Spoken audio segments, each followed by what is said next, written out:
Welcome to sports, everybody. The Derek Nesbitt Bonnie Baysden basketball finals continuing yesterday at the St. George's Gym in Grand Bahama. Ricardo Lightbourne starts us off with the under-15 boys final. Egmont Rock Blue Jays and Tabernacle Falcons took center court in Game 2 of the under-15 boys finals.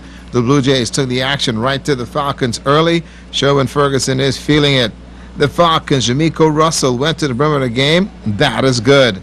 This was a tussle in the paint, but the Falcons with the size advantage and the deuce. The Blue Jays, Sherwin Allen also leading Egmont Rock. That's good for 2 of his 8 points. But Russell was on his game. That's good for 3. He had 15. Here comes Tabernacle, giving Egmont Rock all kinds of fits. The Blue Jays staying with the game plan, and that is shoot the rock. That's good at the buzzer. 12-8 at the break. The Falcons went over the game plan for the second half. Egmont Rock also making sure everyone was on the same page. The Falcons turned up the heat and some good old-fashioned hustle that made a big difference. Egmont Rock kept it close. Allen shooting. That's what you call basketball and some skills. The Jays, Therese Stubbs, also adding his 2 cents to the pot. 27-16 to score in the game. But here comes the Falcons. Tabernacle, watch Russell working on that big game. Raheem Lang also netted 7 points. That will lead the Falcons to a 35-19 run of the Blue Jays. The series now tied at 1 game all. Game 3 is set for Tuesday. Winner will take it all. Egmont Rock Blue Jays won the boys under 17 title. They swept Tabernacle 28-25. DeAndre Reds Jones was named the MVP. He also posted a 14-point performance, and he can take that to the boot. Well, it's not often that a coach steps away from a successful program, no matter what level it's at. However, in this report, Charles Fisher tells us about a basketball mind who sees a much bigger picture off the court. Former Westminster coach Gino Bullard has decided to sit back and watch from the bleachers, proving it's not all about him. I just feel like, we have to start offering more to the kids, after the game of basketball is finished, what else is there? And I've been around for a little while now and watching that a lot of these kids end up on the streets. They don't have a lot of qualifications in terms of their education to be able to get any type of good substantial job. And once the game is over, just like these kids' lives are over. So I've decided to take a personal break with coaching basketball to be able to concentrate more on my students' academics. Coach Bullard still has interest in his former players and wishes the best for his former team. They got a good hardcore from our foundation, so they've been able to play as hard as they can, and not successful at making the 5-peat. Having been in the program for a while, it's been hard to sit back and watch. It's confident because I've been going at it for so long, so hard for so long. But what I'm doing, I feel like is in the best interest of my students. Welcome everybody else who else have students out there that need to have more discipline with their academics. And I think this is the way that we need to go, looking and balancing these kids as a whole man, not just the talents. So when can we see Coach back roaming the sidelines? I'll be back sometime in the future, but just taking a break to make sure that my students are competent with their education. I just wanted them to take that same enthusiasm that they have for basketball and winning those championships over the years and put it inside their academics. So once I come back, we'll be able to display a 100% student athlete, a guy that is able to go to any college, anyone will be able to say, I like your player, but then I can say, listen, this guy got over 3-point average, he's ready to go right now. All right, so that's my goal, and we'll be back, but when you see me back, we'll have a full team of student athletes, not just players. Right now, his program only concentrates on male players. Females will be looked at in the future. For ZNS Total Sports, I'm Charles Fisher.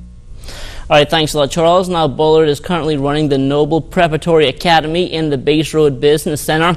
The academy is accredited by Niagara College, and interested individuals can call 676-0055 or log on to npabahamas.com. Well, back in December, we told you about the Swim Bahamas program, which is being put on by Swift Swimming. The program is now into its 4th year and offers 8 to 10 lessons per grade for students in the government primary school system. Earlier this week, I paid a visit to the St. Andrews Pool to see exactly how the program is coming along. Grade 2 students at the Thelma Gibson Primary School going through the first 3 stations of the Swim Bahamas program. First up, it's learning how to blow bubbles. From there, it's on to floating, and then comes kicking. This is our second week of doing grade 2. We go the Tuesday, Wednesday, Thursday, and we do about 2 hours each morning. You can see in the background we have a lot of instructors. We have like 8 instructors right now, so it's like 1 instructor for every 3 to 4 kids, which works out real well. Now joining lead instructor Andy Knowles are volunteers like Sandra Lankipa, LeVar Watson, and Kenyatta Hepburn. Kids slowly but surely learn to put their face in the water, to blow bubbles, and eventually to teach them how to swim. And maybe Olympic medals will come from swimming. It's very important that we find a way to teach everybody how to swim for the purpose of survival in case anything was to happen, like we had a big tsunami or something. We have a lot of hidden talent sitting in the government school system in swimming that they really don't have the opportunity to go fully into it, and it's been great. And all the instructors agree the program has served its purpose so far. We have found it that with calmness and patience, they start to adapt to the water slowly, and then they get to enjoy it, and actually they realize it's fun. We have plenty of kids that are getting the hang of it who didn't know how to swim, and now they got a basic idea of how to swim. I've been helping them for pretty much as long as it's been going. I've been seeing awesome results. We've had kids who move on into the afternoon class to even racing. Now, to go along with being a volunteer, Kenyatta Hepburn is also a swim mom. She started the program 4 years ago with her son, and she's now teaching her daughter. I came into the program not able to swim. Now I can swim 4 or 5 laps with ease, So, like I said, parents, I encourage. All I can do is encourage you to put your child in the program. Shoots, you might even be able to join the program. Well, the Bahamas Football Association's Masters League in action last night at the Roscoe Davies pitch. Cavalier in the maroon taking on United in the orange. Cavalier got out to a fast start and did enough in the first half to hold off a late rally by United. Cavalier went on to win this one by a score of 10-4. I think it was a nice, comfortable win for us tonight. We played the way we normally play. We did our best to try and keep up with Cavalier tonight, but they outnumbered us in the first half. And in the second half, we made an attempt to come back by scoring a few goals, but we weren't successful. To us, so far for the season, it's been the usual, win every night. Now, both teams also talked about what they need to do moving forward.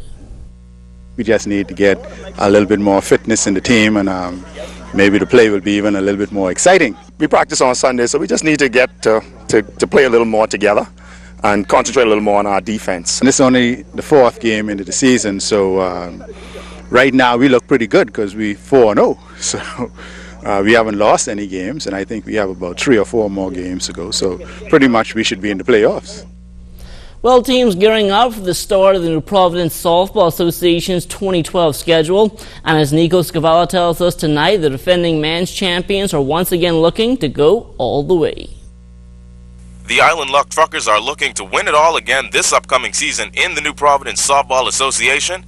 I caught up with them at practice on Sunday to find out how things are coming along. Good. Right now, we've been working out from last month, getting ready. That's what we do every year. January, we start the running, get our body in condition for all that ham and turkey we eat on Christmas, and get ready to win another one. We got Eugene Davis from New Breed, good pitcher, probably one of the best pitchers we have in the country now. Now he's with probably the best team we got in the country, so best pitcher, best team. It's going to be a good one. Team captain Marvin Toogie Wood also shared his views on how his team looks and also talked about what they need to do to stay on top in the league. The team's looking pretty good so far. We made 1 acquisition to our team. Pick up a pitcher, Eugene Pratt, one of the best young softball pitchers in the country. We still have a very fairly young squad mixed with veteran. So we're looking to repeat this year. We got to stay together as a unit. Each one be their brother's keepers, and we'll be back on top again. That's all it takes to be a family, and takes unity, and we'll be right back on top again. Tommy Ferguson is currently the oldest player on the Truckers. He then highlighted the importance of having some younger players on the squad.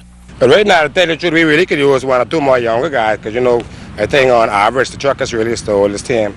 per se in the league. But we have, like I tell you, we have guys like Diego and the addition of pitcher Eugene, you know, and we have Sonic around, some young guys around who still could fill these positions and get the job done. For ZNS Total Sports, I'm Nico Scavella. All right, thanks a lot, Nico. Well, all of you anglers out there, get ready. The GB Shipyard is joining up with other members of corporate Grand Bahama to put on a one-day fishing tournament. Shakara Russell has the details.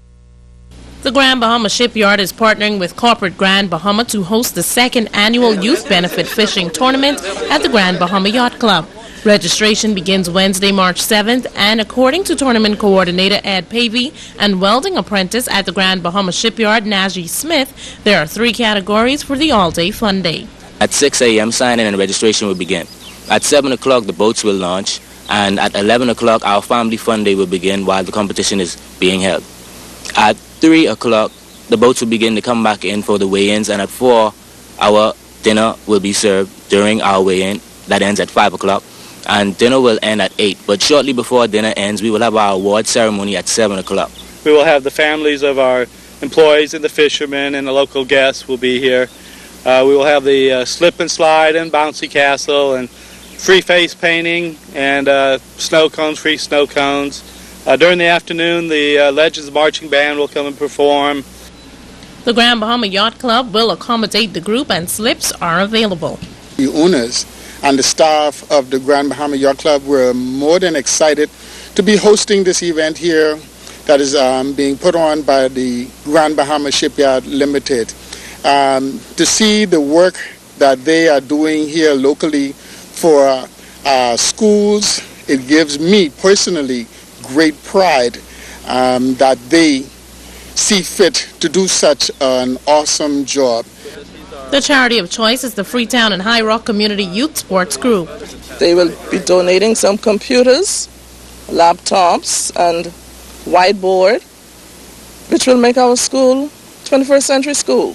I was so elated when Mr. Pavey called me and told me about the project that they have for Freetown and High Rock. My kids are excited, the teachers are excited, I am excited. We're looking forward to all the wonderful donation that the shipyard will do for our school, and I'd just like to say officially, Mr. Pavey, we'd just like to thank you on behalf of the staff and students of Freetown Primary. The event is scheduled for March 10th, 2012. Shakara Russell, ZNS Total